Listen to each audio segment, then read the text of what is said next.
Everybody was always like, oh my god, Poon, what are you gonna do with a degree in literature? But look at me now, haters, dropping a YouTube video essay about some fictional cartoon men who made me cry. The ways in which you talk to me, Suguru, have me wishing I were gone. Satoru.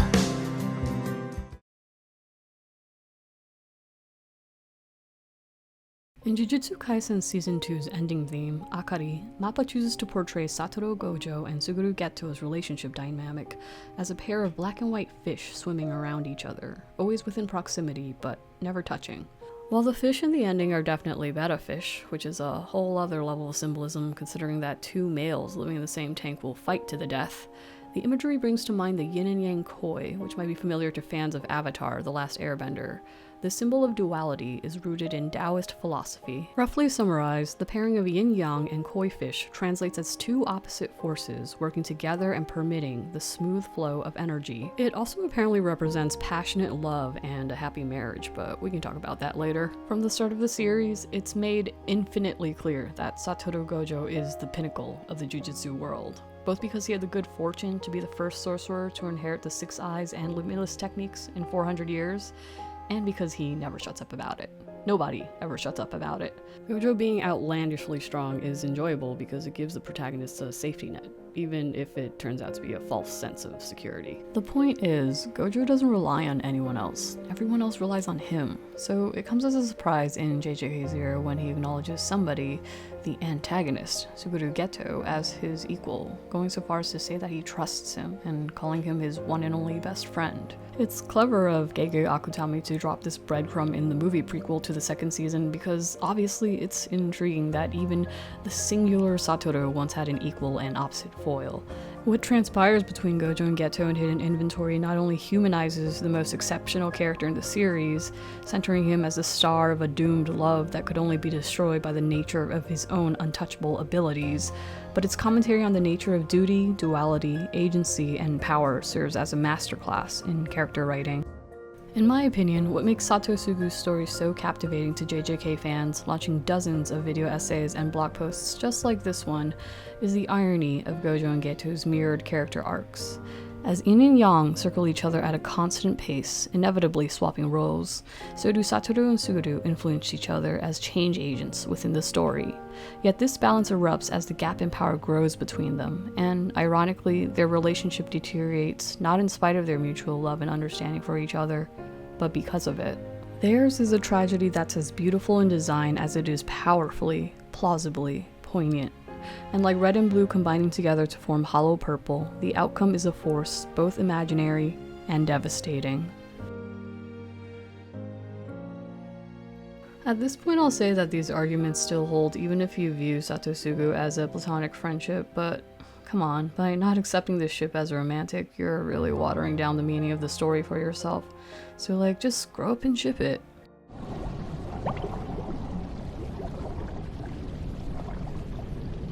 With any relationship built on trust and respect, it's natural for each individual to change and be changed by the other with time. It makes sense. The more time you spend with someone, understanding their personality quirks, values, beliefs, and the experiences and thought processes that drive them, the more you begin to internalize these things for yourself through empathy. You become more and more like your partner, and they like you. This convergence of identity is one of the ways in which love grows. Looking again at Taoist philosophy, yin and yang transform each other. Like an undertow in the ocean, every advance is complemented by a retreat, and every rise is transformed into a fall. Everything SatoSugu does and represents in Hidden Inventory acts as half of a balanced whole against one another.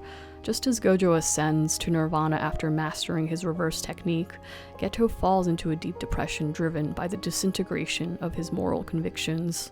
We see this dynamic play out in the opening theme, Ao no Sumika, where Gojo sits comfortably in a canonically fancy chair, reflecting on his past with Suguru. A teardrop falls, accelerating into an inverted shot of the underground, where Geto listlessly wanders into a darkened passageway, in stark contrast to the luxurious, airy room above. There's a clear-cut dichotomy between the states and fates of the two men, one that highlights their differences as much as their similarities. You can tell just by looking at these two characters that they were designed to be together. Like, I haven't seen a more paired set of foils since Kuroko and Kagami, or Cosmo and Wanda, or like red blood cell and white blood cell. Anyway, there's a definite sense of balance to SatoSugu's designs. Character designers often emphasize the importance of a distinctive silhouette that not only conveys the character's attitude and characteristics, but establishes their relationship with the rest of the cast. With SatoSugu, we notice that Gojo's center of gravity is notably higher, heavenwards, versus Geto's more grounded, bottom-heavy fit. Appropriate as he is portrayed as the more down-to-earth of the duo, lecturing Satoru about appearances and remaining logical in stressful situations. Their dynamic is especially apparent in this hilarious and illustrative walking sequence that highlights how the two counterbalance each other, both in shape and in sentiment. Satoru has his head held up towards the sky, casually sipping out of a can of soda without a care in the world, while Suguru is bent forwards like an old man who's carrying the weight of the world on his shoulders. Their synergy is also in their names. Same initials, number of syllables, the way they both say each other's with the same bittersweet yearning. Satoru. Suguru. And the fact that Gege literally said that he named Geto because he liked the way Gojo Gesa, the term for Buddhist monks' robes, sounded in relation to Gojo's name. The kanji for their names allude to opposing characteristics that come to define each character across the arc. The character for Satoru foreshadows his eventual enlightenment, but also emphasizes his natural-born genius. Gojo, whose God-given gifts have made him the center of the Jujutsu universe since birth, is, unsurprisingly, self-absorbed in hiddeninventory. On the other hand, Geto is described as someone who became a genius through hard work, which makes sense considering his technique forces him to eat disgusting curses created by the worst of humanity's impulses. His repugnance for his own power is the opening scene for the arc, and the very first thing we learn about him. In general, Geto just has it harder than Gojo, who's literally and figuratively above it all. Geto's outlook on life, grounded in suffering, is both what makes him sympathetic to the weak, and we sympathetic to his character. It's reflective of their values, which are spelled out for us in episode 25's basketball scene, while Geto opines on the virtue of survival of the weakest, justifying the existence of jujutsu sorcerers as protectors of humans and emphasizing the value of the collective against overpowered individuals. Gojo gags at his moralizations and dismisses any existential rationalities as for the weak. Gojo is being understandably childish. I mean, he is a literal child at this point. A based child, sure, but he lacks experience. Acting like he's above principles is the privilege of someone who's been at the center of their world for their entire lives. Someone who's never really had to empathize with others. And this is especially true for Gojo, whose extraordinary power has made him both the marvel and prime target of the jujutsu world since birth. Young Gojo is defined by his ego. We witnessed this in the scene where he bursts into a choir practice at Riko's all-girls school. Gojo readily takes off his sunglasses to show off to the crowd of swooning girls, proving that he does, in fact, got the riz. His egotism continues to be paraded in his fight against the assassin from Q, even going so far as to asking why the assassin is only focused on Riko, the literal target of the assassination, when the great Satoru Gojo is right there. In addition to his lack of concern for others, Gojo's limitations are symbolized by the fact that he hasn't yet mastered the other half of his technique, Red, the power of divergence. Not having understood Shoko's explanation of reverse cursed energy, Gojo is only half-baked as a sorcerer. That's why, initially, Gojo needs Geto to act as his metaphorical other half to help him grow as a character. In order to be changed, one has to believe in their change agent, and we see just how much Gojo relies on Geto in the arc. Gojo famously acknowledges Geto as his equal, reminding him that we're the strongest, showing just how highly he thinks of him. When Geto expresses his concern for Gojo having his technique activated for too long in Okinawa, Gojo reassures him, besides, you're here too, asserting that he relies on Geto to have his back almost as much as he believes in himself, which we know is a lot. Gojo repeatedly asks for Geto's input and follows his lead, notably in their mutual decision to defy their superiors and rescue Riko, should she choose not to merge with Tengen. The trust pays off. We see Gojo grow emotionally through Geto's influence. When Geto shows sympathy for Riko's situation, attuning to her sorrow of having to say goodbye to the only life she's ever known, we see Gojo, who initially scoffs at Riko for being spoiled, consider this. And, in a subsequent scene, Gojo is seen playing with Riko at the beach, making most of the time she has left. Geto even points out that Okinawa was actually Gojo's idea and his way of showing consideration for Riko in his own way. Gojo's development becomes especially evident after Riko is killed, and her death is being tastelessly celebrated by the cult. Geto, upon seeing Gojo, doesn't even recognize him post-enlightenment.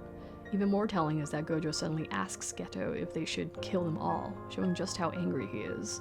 The indifferent attitude he showed Riko initially is gone. Through Geto's example, he gains empathy for Riko, and, equally important, disgust for the systems and superiors who allowed her death. Notably, this becomes one of Gojo's guiding principles, as his crusade against the decision-makers of the jujutsu world is often alluded to within the series. We can actually see Gojo's character develop in his silhouette. Young Gojo wears his hair loose. Without the blindfold, Gojo's hair falls down and pops out from all directions, giving him the wild look of a teenage boy who cares as much about personal grooming as he does about, like, Toji. It's a reflection of Gojo's lackadaisical attitude that is transformed into a higher sense of purpose by the end of the arc, which we see reflected in his adult design. As many of my fellow Gojo gals and guys have noticed, Satoru is tall. He towers over most of the cast like the authority figure that he is. Notably, Suguru is one of the few characters who comes close. Gojo's crown of silver hair, held up by the signature blindfold, makes him look even taller and conveys an air of purpose and regality. Interestingly, Suguru's silhouette undergoes the opposite transformation, a signifier of Satoru's influence and their role swap. Whereas Gojo's hair goes from down to up, adult Geto keeps his gorgeous princess locks unbound. A symbol of both his larger-than-life persona and how he's unleashed his true emotions in adulthood. He dresses in resplendent monk's robes, a detail that Gege has stated is a juxtaposition of Geto creating a false religious organization while masquerading as a trustworthy monk, speaking to a guise of humility behind his now ego-driven vision to eliminate all non-sorcerers. Next to Gojo's relatively staunch uniform, adult Suguru's billowing silhouette takes up space, and is designed to grab attention befitting of his role as a cult leader. Young Geto couldn't be more different. His hair is held up at the top of his head in a neat bun, not unlike the cursed orbs he resentfully swallows. He's the picture of a principled sorcerer, something Gojo also notes before his end, a startlingly intimate read on his character that shows just how close they once were, and a heartbreaking admission that shows how Gojo never stopped believing in the good in Geto. Everything young Suguru does is neat and measured, demonstrated by the scene of him adding a single scoop of sugar to his tea, even though he's metaphorically trying to counterbalance the taste of curses, which he describes as a dirty rag soaked in shit and vomit. Yeah, I'm not sure 1 cube is gonna be enough, buddy. His restraint stands in stark contrast with Satoru, a known sugar fiend. This is also clear in the way they approach their mission. In the scene where Gojo is showing off to the girls, elsewhere, in true foil fashion, Geto defeats an older sorcerer not with grandstanding like Gojo, but by allowing his opponent to underestimate his abilities in close combat. Geto lures the sorcerer in close and punches him so hard that the man has a flashback of his dog, his deceased best friend who is the only living being who loved and understood him, who left a hole in his heart since the day he died. Never loved anyone else after that. If Gojo is all about ego, then the name of Geto's game is sacrificial restraint. It is the opposite of ego in that Geto puts the needs of others before his own, underscored by his emphasis on protecting non-sorcerers, whom he considers initially to be weak and oppressed. This is consistent with the status quo. According to Gege, jujutsu sorcerers first systematically banded together to protect humans. Geto being a rule follower makes sense. He's portrayed as a hard worker and a charitable striver, a juxtaposition that makes his transformation into a self-serving rebel cult leader all the more dramatic. In contrast to young Satoru, young Suguru is nurturing and empathetic. Gojo may have the 6 eyes, but it's Geto who is able to see Riko's struggles as a star plasma vessel, even though she puts up a strong front and made fun of his hair. He constantly demonstrates his consideration for Gojo, chiding him for not thinking about appearances and worrying about him when he hasn't released his technique. Even curses recognize his maternal tendencies, with Toji's worm crawling up to him and calling him mother, to Suguru's disgust. This scene is incredibly poignant as it illustrates Geto's relationship with his technique, which he expressly puts up with for the sake of his convictions, despite the fact that he openly finds it revolting. Geto is a very good boy because he needs a reason to justify his use of sorcery. Unlike with Gojo, whose limitless honestly seems like a blast to use, Geto's cursed spirit manipulation is revolting to him, and worse yet, isolating, because he's the only one who can use it. Geto's depression makes a lot of sense when you consider that embedded within him is a part of him that he deeply loathes, yet is unable to escape. How do you live purposefully when your technique fills you with self-hatred? Simple. You defer your convictions and define yourself by an outward source, a set of principles that depends on the well-being of anyone other than yourself. Young Suguru tries to stomach his pain for the sake of others in the same way he forces himself to swallow curses, and he doesn't realize how it causes resentment to calcify within him. His lack of concern for himself is what makes his character so tragic, as we see demonstrated in this scene when Geto is at his lowest. Despite his overt suffering, Geto maintains the mask of a good senpai for Haibara, buying a drink for which he readily accepts.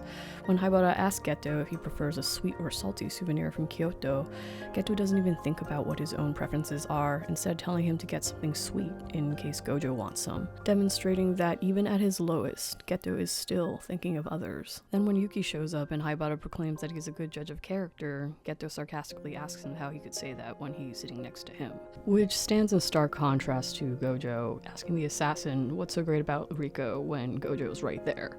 While Haibara assures Geto that he is one of the good ones, Geto's already made his self-loathing clear. He doesn't truly believe that he's a good person, despite his sacrifices. In fact, Geto thinks he's a bad person because he's wavered in his duties as a jujutsu sorcerer, as demonstrated in this preceding scene of him in the shower. This is the first time we see Suguru with his hair down, signifying that he is at his most vulnerable. Unguarded by his usual restraint, he allows his intrusive thoughts to take over, and his true anger towards humans, symbolized in his mind by the clapping cultists celebrating Riko's death, come to surface. It should be noted that when this scene was actually happening, Geto showed his usual restraint when Gojo asks if they should kill all the cultists, citing the importance of sorcerers having principles and it's irrational and blah blah blah, even though both of them are tilted as Yet his Buddha-like restraint clearly comes at a cost to himself, visually represented by the chasm that begins to grow beneath him. The sound of clapping begins to merge with the droplets running down the drain, and finally, his pent-up resentment towards humans comes out in a burst encapsulated by a single derogatory phrase, Sarame. which he first heard from Toji, not coincidentally the human who forced Geto to reevaluate the power dynamic between sorcerers and non-sorcerers. Toji, after defeating both Gojo and Geto, rubs it in their faces by calling himself a damn monkey who defeated two sorcerers who ostensibly had the gift of parentage. How could humans be the ones who are oppressed if one of them defeated two S-grade sorcerers? If they're allowed to clap for the death of an innocent young girl and be protected from any repercussions because sorcerers are forbidden by law to harm them? How are non-sorcerers weak when those like Haibara, Nanako, Mimiko, and others are being tortured and killed either directly through the cruelty of humans or indirectly through the curses that humans create? Of course, not all humans are monsters, and not all sorcerers are victims. The world is a morally gray place, composed of individuals whose characteristics, motivations, and abilities lie somewhere in between, and are at times frustratingly opaque in their complexity. Suguru realizes this. It's why when Yuki asks him if he hates non-sorcerers, he responds, "I don't know," and goes on to acknowledge the seemingly contradictory admirability and ugliness of the weak. The question is, why is it so hard for Geto to reconcile that people are morally complex? And why does Yuki's advice of telling him to make a choice resonate? There are lots of ways to conceptualize it, but I believe that the crux of it relates to Geto's core principle of selflessness.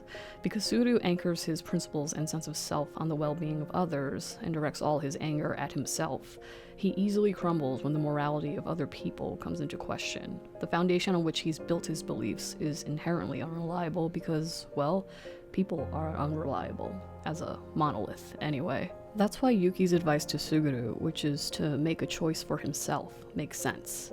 Instead of looking to others to determine whether or not humans are bad or good, because they are both, Geto should look within himself and choose what he believes to be the correct path.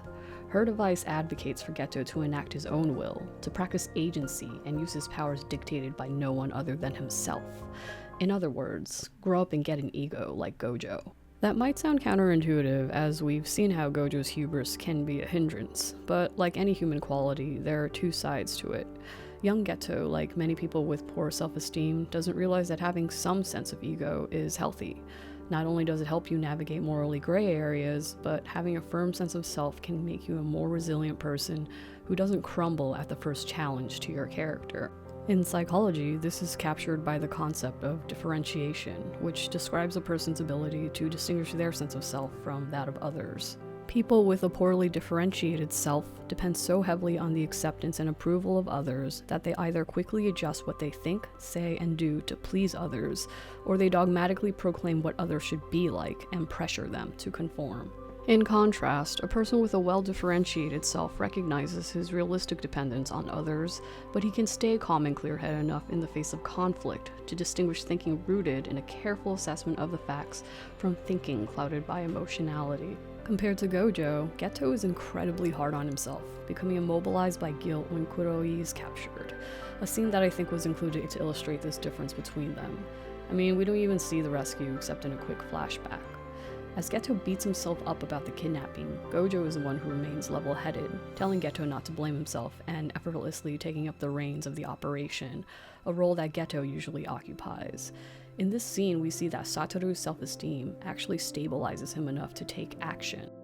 It's a similar brand of self-confidence that allows Geto to make the pivotal decision to trust his darker instincts and go to war with non-sorcerers, unleashing the resentment he's always felt and freeing him of his moral restraints. In the scene where Suguru briefly speaks with Shoko after the disaster, he appears as transformed physically as he is mentally.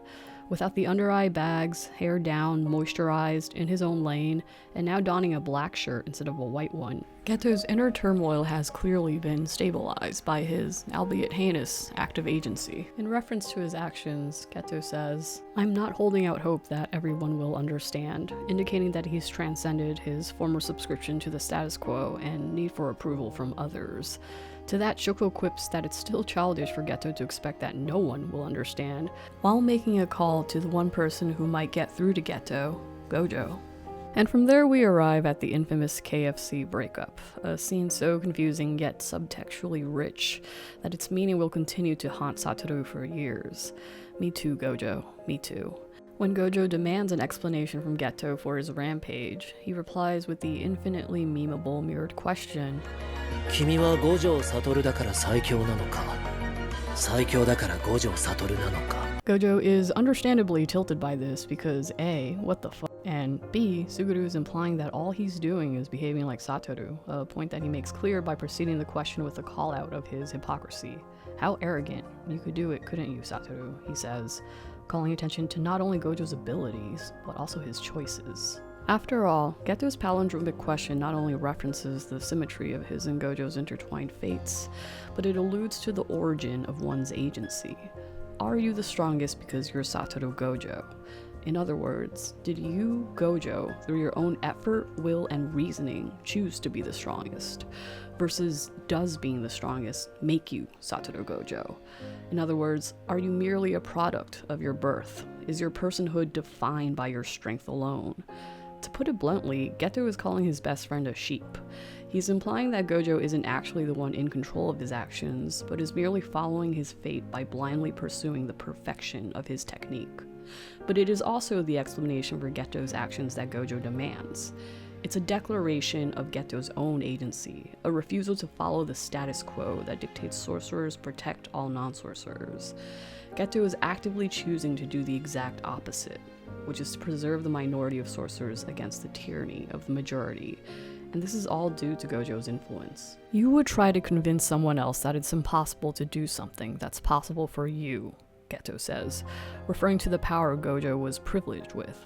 If the roles were reversed and Geto had been born as Gojo, then wouldn't it have been easier for Geto to ignore the needs of others and follow his instincts from the start? Instead of allowing his technique, which he loathes, to dictate his principles, Geto is making the choice to create principles that will be served by his technique. A point he drives home by stating, "I've decided how I'll live my life. Now it's just a matter of doing the best I can to achieve that." Yet the irony is, by adopting Gojo's innate confidence and making that choice, Geto betrays everything they stood for together. Even more heartbreaking is the fact that Satoru has proven that Suguru is wrong, and he is not the product of his birthright. Not anymore, because of Geto. Gojo, who once asked Geto if there needed to be a reason for killing, now poses the same question back at Suguru. I thought we weren't allowed to kill when there's no point to it, showing how much Geto's teachings he's internalized, and how far he's come in terms of having compassion for others. The way the men have swapped viewpoints just to fundamentally oppose one another philosophically is a cruel irony of their relationship. They never meet in the middle. By coming to understand each other, they actually grew apart. It's no coincidence that SatoSugu failed their mission to protect Riko. In the same way that she wasn't able to merge successfully with Master Tengen, SatoSugu's seemingly copacetic dynamic diverges when each of them chooses to abandon their love for one another in favor of pursuing their individual visions and strengths. At this point, you may be wondering, what the heck is there left to talk about with these tragic boys? They were a perfect pair who became who they were through each other's influence, and then they broke up in front of a fried chicken chain. But why didn't they need each other anymore? And was it always destined to be this way? At the beginning of Hidden Inventory, we're treated to a mission in a haunted house featuring Meimei and Utahime. While it might just be a fun throwaway mini-story to open the season with, I find it hard to believe that a storyteller as economical as Gege would waste time on a scene that didn't matter to the larger story arc. Thematically, there are parallels between this submission and SatoSugu's story. On the mission, Meimei and Utahime are faced with a curse that traps them in an endless loop within the mansion's hallways. Notably, loops and cycles are a motif throughout SatoSugu's main arc. For Geto, the endless loop is a reflection of the unceasing cycle of exorcise, absorb, repeat he finds himself trapped in. For Gojo, it echoes the Buddhist cycle of death and rebirth, broken by his ascendance to nirvana. But for these two, the endless loop is a problem to solve. Utahime correctly ascertains the situation, save for one detail that Meimei corrects her on. While Utahime proposes that they run in the same direction to outpace the loop, Meimei goes one step further. To escape, they must run in opposite directions, stretching the limits of the curse's domain and breaking the loop through their diverging paths. The story serves as foreshadowing for the gap that grows between Gojo and Geto as the two choose to proceed down different paths during Hidden Inventory, a fact that's alluded to within the opening theme. Tatsuya Kitani, who wrote and performed Ao no Sumika, said he was inspired by the significant differences and the breaking point between SatoSugu's relationship, with lyrics like, "But since that day, little by little, the curse of me being different from you grows, and regretting what I overlooked." Ao no Sumika seems to refer to Gojo's feelings about missing Suguru's pain until it was too late, and Geto had already made his decision to move forward without him. But no relationship is completely one-sided. After all, Utahime didn't run off in one direction on her own to break the cyclical curse. Both of them had to run in opposite directions. Therein lies the curse of difference that Ao no Sumika alludes to. Yes, SatoSugu's values are different from the beginning, but that's just a side effect of the techniques they were born into and their stations in life. Nature dictating nurture. Geto and Gojo may have balanced each other out as foils, but it's the choices that each man makes in silo that both crystallizes their characters and widens the gulf between them that was always there. Geto, who achieved the status of S-class sorcerer through effort alone, is keenly aware of the difference between his and Gojo's abilities. He has to be, to make up for his relative lack of innate talent. That's why it's so heartening when both Gojo and Geto declare that they are, together, the strongest. Yet that balance is disrupted when Gojo achieves nirvana, and Geto finally concedes defeat, recognizing that the gap between them has put Gojo on a different path than him. The differences between them is so clear that they're not even rivals in JJK0. While Gojo delivers the finishing blow, he's not the one who defeats Geto. Yuta is. Geto even laments that if he had Rika, there would be no need for him to use his own repulsive ability to achieve his goals. A sentiment echoed in his accusation against Gojo during the KFC scene, where Geto points out that if he had Gojo's power, then his vision wouldn't be so absurd. Geto's jealousy sheds light on his decision to not confide in Gojo the way that Shoko had probably wanted him to when she called him. He's convinced that Gojo would understand because Gojo's never really had to struggle the way Geto does. And who can blame him? Gojo's single-minded motivation in Hidden Inventory, mastering Divergence, is inherently about exceeding the strength he had already attained with Geto as his partner. Hollow Purple is created when the opposing forces of red and blue come together, independently sustaining yet negating each other in a paradox that ends in an explosion. Or a fight in front of KFC if we're talking metaphorically. Gojo's mastery of it is a turning point within the arc because he becomes whole, shedding his need for Geto. His change in character is illustrated in the infamous declaration, a quote originally attributed to the Buddha, but which Gege says Gojo uses arrogantly, appropriate as Gojo is asserting his unparalleled singularity as the era's strongest sorcerer, which stands in stark contrast to earlier when he says to Suguru, "After all, we are the strongest." Gojo's self-actualization means that he's ascended past worldly constraints, breaking free of the cycle of life and death, which an individual must go through repeatedly in order to attain nirvana. In being killed by Toji, Gojo is reborn anew. Yet in the ecstasy of his enlightenment, Gojo forgets that detaching himself from worldly concerns includes removing himself from Geto's suffering even more than he already was. We see this play out in the months that follow, when Gojo starts going on missions on his own, painfully noted by an isolated Geto. Importantly, we get the scene where Gojo is practicing automating his technique, switching between red and blue in an infinite, self-sustaining loop. It's a metaphor for how enlightenment has eliminated the need for Gojo to rely on anyone else. By allowing red to feed off of blue and vice versa, Gojo has created his own independent, freestanding cycle. Yes, Gojo has become the strongest, but at the cost of alienating the one who matters to him most. Narratively speaking, it is in the nature of Gojo's limitless that he comes close, but never attains what he truly desires due to his own monstrous strength. When Gojo realizes what's transpired between him and Geto, it's too late, and he's forced to grapple with the ugly complexity of real-life relationships. In a way, being strong is simple, but loving someone? Hard. After all, each of us are differentiated individuals who can influence and rely on each other to a degree, but are ultimately responsible for making our own choices. Perhaps Satoru knew this, because after their KFC breakup, when Yaga asks Gojo why he didn't go after Geto, Gojo snaps back, "Are you seriously asking me that?" He knows there was nothing he could do to change Suguru's mind.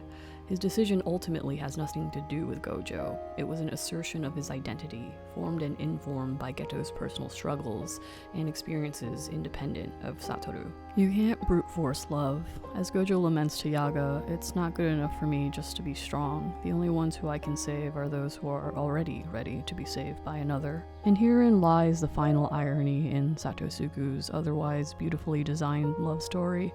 It's a messy lesson that anyone who's ever been through heartbreak knows well. Even if you love someone, you can't control the way they feel, or will feel about you down the line. That's the whole point of differentiation, understanding that other people are their own entities with their own wills and motivations. No matter how badly you want to be together, no matter how perfect your relationship seems to be, you can't account for the alchemy of change. Real life isn't black and white. Life is less of a perfectly symmetrical, cheesy fish tattoo and more of an amorphous cloud. It's just miles and miles of endless gray that only you can figure out for yourself by making choices. Chaos is inherent, but there is meaning where you choose to see it. Maybe in another life, one in which Geto had opened up to Gojo, or Gojo had seen how his pursuit of power was alienating Geto earlier, SatoSugu would still be happy together, as equals. But then again, would they still be who they are, had they not made the decisions that they did? Through Nanako and Mimiko in the movie, we learn of Geto's philosophy. Black is white, and white is black too. Good and bad don't really exist. Ultimately, it all depends on perspective. And hopefully, the insight we can gain from these hopelessly doomed lovers is to practice empathy for others and do our best to communicate to each other so that we can share in each other's worlds. But in the meantime, we ship it. We will ship it into eternity. Hey, if you're still with me, I'd like to thank you for crying, sighing, and dying with me throughout this video. If you'd like to see more super long anime and K-pop video essays born from my passion for these properties, please like and subscribe, and I will see you next time.